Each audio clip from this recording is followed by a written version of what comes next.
முருகப்பெருமானை வழிபடும் 12 கிருத்திகைகளில் ஆடி கிருத்திகைக்கும் தை கிருத்திகைக்கும் இத்தனை சிறப்புகள் ஏன் தெரியுமா? தேவலோகத்தில் 2 புண்ணிய காலங்கள் உண்டு. தட்சிணாயன்ய புண்ணிய காலம். இக்காலம் ஆடியில் தொடங்கி மார்கழியில் முடிகிறது. இப்புண்ணிய காலம் தொடங்கி வரும் முதல் கார்த்திகை நட்சத்திரத்திற்கு விதியை மதியால் வெல்லக்கூடிய சக்தியையும் ஆற்றலையும் முருகப்பெருமான் தருவதாக நம்பப்படுகிறது.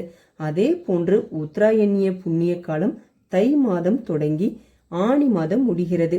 இப்புண்ணிய காலத்தில் முதலில் வரக்கூடிய கார்த்திகை நட்சத்திரத்திற்கும் விதியை மதியால் வெல்லக்கூடிய சக்தியையும் ஆற்றலையும் முருகப்பெருமான் தருவதாக நம்பப்படுகிறது.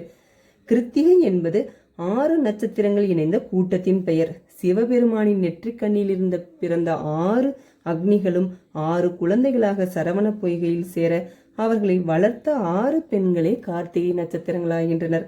அவர்களை போற்றும் வண்ணமே முருகப்பெருமான் கார்த்திகேயன் என்று அழைக்கப்படுகிறார்.